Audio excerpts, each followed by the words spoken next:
Phoenix, Arizona. 8 novembre 2025, 14h17, heure des Rocheuses. Un géologue contemple le gouffre déchirant le désert à 24 km de Phoenix. Cette balafre rectiligne traverse la vallée sur près de 2 km de long. Par endroits, le vide fait 5 mètres de large. Rien n'existait en 2020. Elle multiplie les relevés, immortalisant les strates de sédiments désormais exposés. Ses yeux fouillent les parois. Elle compare les points G, P, S aux anciennes archives. L'entaille s'est élargie de 20 cm cette année. Oubliez l'idée d'un séisme, l'érosion n'y est pour rien. C'est le sol qui s'effondre, littéralement.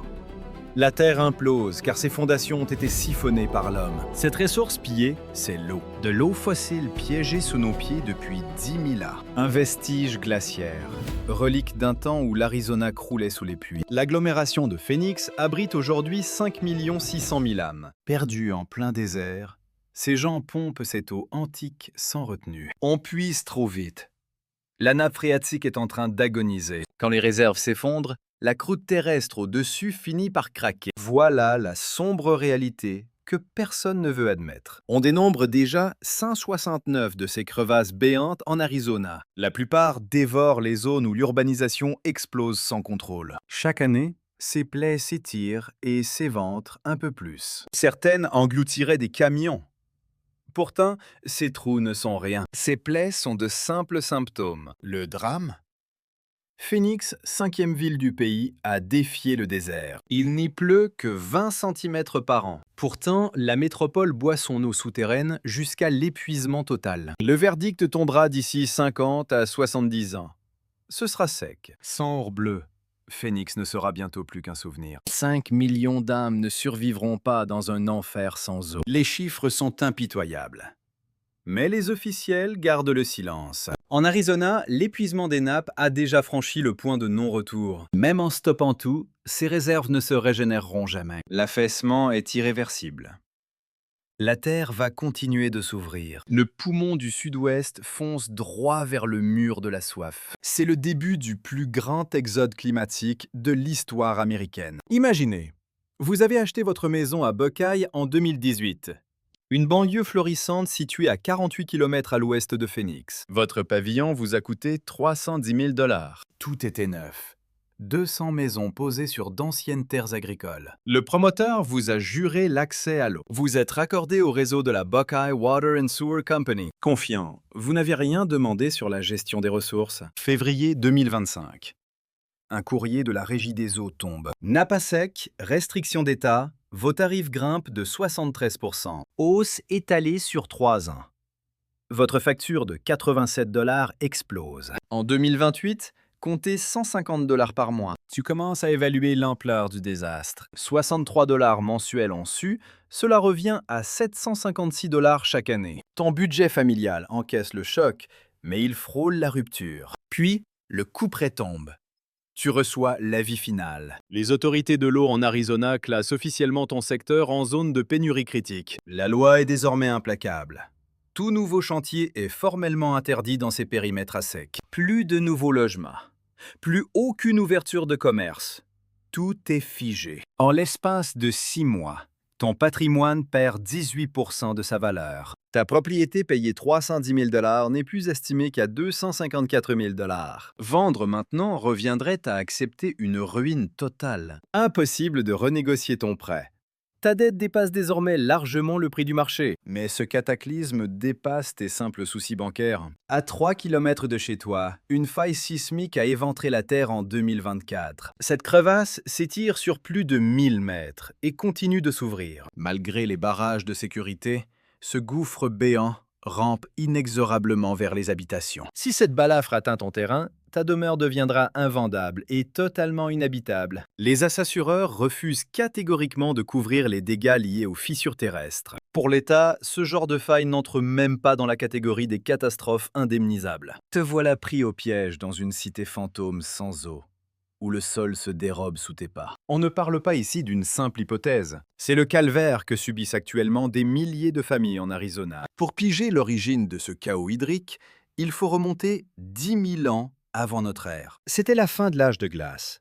l'époque où les nappes phréatiques locales se sont gorgées. Durant le Pléistocène, l'Arizona recevait des déluges bien plus intenses qu'aujourd'hui. La fonte des calottes glaciaires alimentait alors des fleuves surpuissants. Les pluies étaient si torrentielles qu'elles créaient des lacs immenses en plein désert. L'eau s'est infiltrée à travers la roche pour remplir d'énormes réservoirs souterrains. De vastes structures poreuses agissant comme de gigantesques éponges géologiques. Les aquifères du centre de l'Arizona se sont remplis durant des millénaires de silence. À l'aube de l'humanité dans la région, ces nappes contenaient 900 millions d'acres-pieds de liquide. À titre de comparaison, le débit annuel du Colorado n'atteint que 12 millions d'acres-pieds. Le sous-sol de l'Arizona renfermait l'équivalent de 75 ans de courant du Colorado. On appelle cela de l'eau fossile.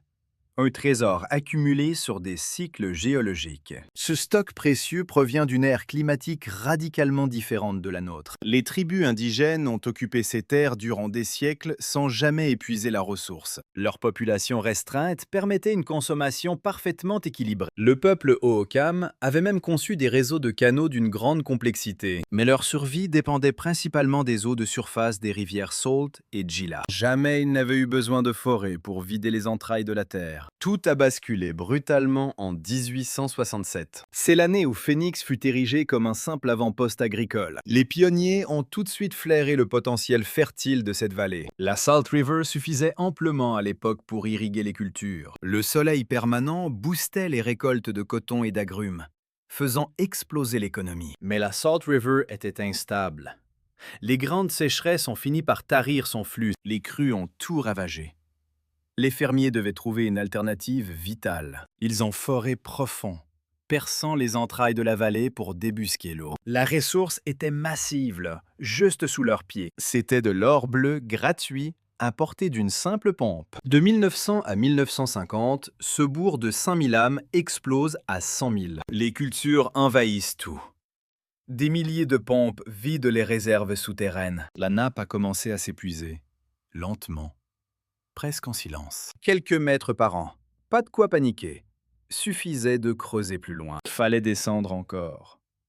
En 1950, le niveau d'eau s'était déjà effondré. 15 mètres en dessous du seuil naturel. Mais Phoenix commençait à peine sa mue. On est en 1950.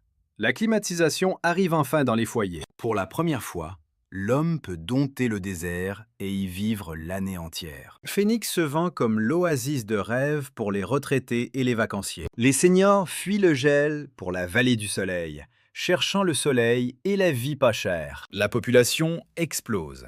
Entre 1950 et 1980, Phoenix grimpe en flèche. On passe de 100 000 à 790 000 habitants. La ville s'étale de 485 à plus de 5 000 km². Chaque nouvel arrivant a soif. Chaque villa réclame son carré de verdure. Il faut remplir les piscines et arroser les golfs sans s'arrêter. La rivière Salt et le Colorado n'arrivent plus à suivre cette folie. Le pompage devient frénétique. En 1980, l'Arizona s'acharne sur le sol. On arrache 2 500 000 pieds-acres de flotte chaque année. Le niveau des nappes a chuté de 60 mètres par endroit. Les puits gorgés d'eau en 1950 sont désormais à sec. On fore plus profond. 150 mètres, puis 250, puis 300. Mais voilà la vérité cachée. La nappe ne se régénérait pas. L'Arizona ne reçoit que 20 à 30 cm de pluie annuelle. Dans ce brasier, l'eau s'évapore avant même d'atteindre les profondeurs. La recharge naturelle plafonne à 150 000 pieds-acres par an. On en pompe 2 500 000. C'est un suicide mathématique. Pour chaque goutte récupérée, l'Arizona en sacrifie 16 autres. On vit d'un héritage fossile, vieux de 10 000 ans, pour survivre. C'est du minage hydraulique. Un modèle condamné. Une impasse totale. On est en train de liquider un capital vital et irremplaçable. Voici ce que personne ne saisit sur le naufrage des nappes. En pompant cette eau, on ne fait pas que vider un réservoir. On détruit les fondations invisibles qui stabilisent tout le sol. Ces nappes sont des empilements millénaires de sable, de gravier et d'argile. Des interstices minuscules entre ces grains était autrefois saturé d'eau. Cette pression hydraulique supportait le poids monstrueux de la terre ferme. Quand on aspire l'eau, ces micro-espaces s'effondrent brutalement. Les couches s'écrasent. Le sol se compacte, et la surface s'affaisse. Cet affaissement mutile définitivement la capacité de la Terre à stocker l'eau. Le sol sombre parce que son squelette liquide a été anéanti. Une fois la Terre compactée, la nappe ne pourra plus jamais retenir la moindre goutte. Joseph Cook, expert en hydrogéologie à l'Université d'Arizona, scrute l'affaissement des sols des Phoenix depuis 22 ans déjà. Ces chiffres dévoilent une horreur menaçant chaque habitant de l'État. De 2000 à 2025, Phoenix a sombré de 18 pieds. Un effondrement vertical brutal dû au pillage des nappes souterraines. Ce naufrage terrestre ne frappe pas partout avec la même violence. Certaines zones coulent vite, selon la géologie et l'intensité des forages. Quand deux terrains voisins s'affaissent à des rythmes différents, la tension brise littéralement la croûte de roche et de terre. La structure finit par imploser, créant des fractures dans le sol. Des plaies géantes s'ouvrent. On compte 169 crevasses en 2025, longues de plusieurs kilomètres. Ces gouffres atteignent 20 pieds de large et des dizaines de profondeur. Ces monstres s'étirent et s'élargissent chaque année dans ce chaos. La pluie accélère ce désastre en rongeant violemment les parois béantes. Certains de ces gouffres ont déjà englouti des voitures entières. Des maisons sont éventrées. Des routes et des réseaux vitaux sectionnés. Mais ces plaies ne sont pas la menace la plus terrifiante. Elles signalent une catastrophe majeure. Le sous-sol de Phoenix s'écroule. Et ce cataclysme est totalement irréversible. Voici l'effet domino. Quand l'eau disparaît, tout s'effondre simultanément. Les coûts explosent. Il faut forer toujours plus profondément, forçant les pompes à s'épuiser pour extraire l'eau des abysses. La facture d'électricité s'envole à mesure que l'eau s'éloigne. La qualité du liquide vital se dégrade dangereusement. L'eau profonde regorge d'arsenic, de minéraux toxiques et de contaminants. Le prix de la purification devient alors inabordable. Le lien vital entre les nappes et les rivières se brise. Dès que les réserves souterraines plongent sous le niveau fluvial, le débit s'inverse. Les rivières se vident dans la terre assoiffée. Nos ressources en eau de surface s'évanouissent dans l'ombre. L'agriculture agonise. Les fermes ne survivent pas sans eau gratuite. Avec des prix triplés, cultiver devient un pur suicide financier. Les champs sont bétonnés ou abandonnés. Les infrastructures urbaines lâchent. L'affaissement pulvérise les fondations, les routes et les tuyaux essentiels. Les réparations coûtent des fortunes et l'immobilier s'effondre ici. Phoenix subit actuellement ces 5 fléaux de façon simultanée. Entre 2015 et 2025, l'agriculture a chuté de 37%. Cette chute est provoquée par le coût démentiel de l'eau. Aucun exploitant ne peut pomper à 1000 pieds sans faire faillite. Ces terres mortes ne redeviennent jamais un désert sauvage. Elles sont rachetées par des promoteurs pour construire des banlieues. Plus d'humains signifie plus de soif. La spirale s'accélère. Maria Chen cultive 340 acres de coton à Pinal. Sa lignée travaille cette terre depuis 3 générations déjà. Pour Maria, l'hydrogéologie n'est pas qu'une simple théorie abstraite. C'est voir sa survie s'évaporer avec une eau devenue un luxe. Maria a 47 ans aujourd'hui. Elle s'use à la tâche depuis 24 années. Cette terre produisait du coton et du blé via des forages historiques. En 2015, l'eau coulait à 450 pieds. Pomper coûtait 340 000 $. Le puits a flanché. À 900 pieds, forage neuf, 280 000 $. La facture de pompage a explosé. 560 000 $. En 2024, même ce nouveau puits rend l'âme. Niveau à 1100 pieds.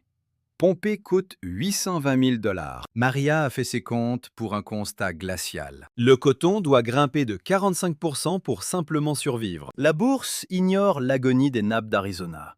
Les cours stagnent. Seule issue, brader sa terre ou foncer vers la faillite totale. Elle a craqué. Un promoteur de Phoenix a racheté son héritage. Ses 340 acres liquidés 4 200 000 $. 850 villas vont l'effacer. Sa lignée paysanne s'éteint ici. L'or bleu est hors de prix. La nappe est un désert. Pourtant, son calvaire n'est que le prélude d'un désastre global. Le comté de Pinal perd 12 000 acres de terre annuellement. Le béton remplace le blé. Chaque maison exige son tribut liquide, mais Pinal n'a aucune ressource d'eau pérenne sous le coude. Le comté survit uniquement en siphonnant ses nappes phréatiques à l'agonie. L'État a classé Pinal en zone de pénurie d'eau potable totale. Légalement, bâtir ici exige de prouver 1 siècle de réserve d'eau. Les promoteurs contournent l'obstacle en pillant les droits d'eau agricoles. Quand une ferme agonise, ses quotas de pompage sont mis aux enchères. Les bâtisseurs de banlieue raflent ces droits pour irriguer leurs projets. C'est une stratégie de prédateur, un système totalement pervers. Asphyxier les fermes en vidant les nappes permet de voler leur eau, puis racheter leurs ruines et leurs précieux droits de pompage. Phoenix dévore l'agriculture pour nourrir son expansion urbaine démesurée, avec la bénédiction des lois facilitant ce pillage organisé. Voici le secret que les officiels taisent en public. L'explosion démographique d'Arizona condamne ses maigres ressources en eau. Phoenix comptera 6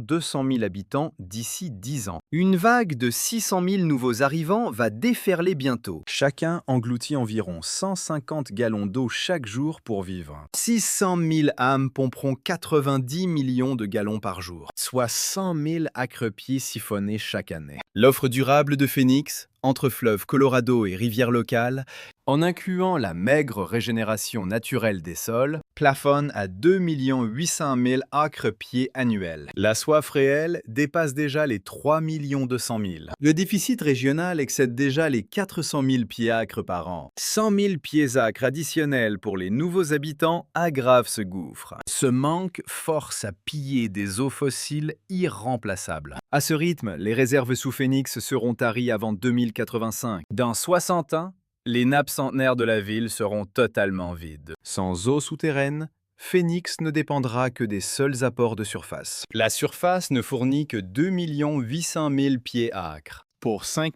600 000 âmes, c'est une demi-mesure par personne. Environ 163 000 gallons annuels, soit 446 gallons quotidiens. Ce volume doit pourtant abreuver les foyers et tout le secteur commercial. Industrie, espaces verts et système de refroidissement compris. Par 115 degrés Fahrenheit, l'eau est une question de survie. C'est vital. Ramener la consommation à ce seuil exigerait d'éradiquer chaque pelouse. Adieu piscine, golf et jardins d'ornement dans toute la cité. Les géants industriels devraient plier bagages. Phoenix changerait alors radicalement de visage. L'immobilier s'effondrerait.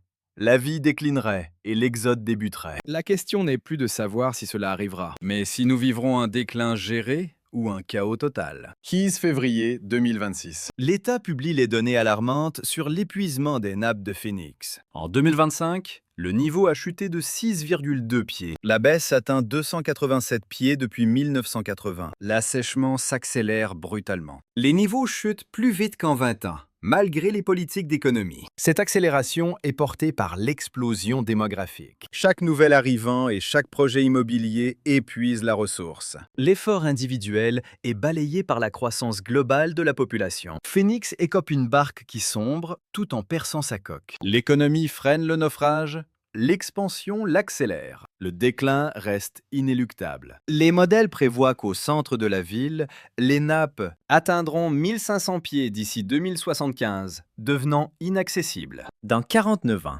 soit la durée d'un crédit pour une maison neuve, les autorités gardent ce calendrier secret. L'agence livre des rapports techniques volontairement opaques. Elle refuse de traduire ces chiffres en un avertissement clair. En clair, l'État sait que Phoenix court au désastre. D'ici 50 à 75 ans, le public est tenu dans l'ignorance. Aucune politique n'enraye cette chute. Les permis de construire s'accumulent sans trêve. Phoenix s'étend comme si l'eau était infinie. Une ombre plane désormais. Phoenix à sec, ce n'est même plus un débat pour les hydrologues. Le vrai défi?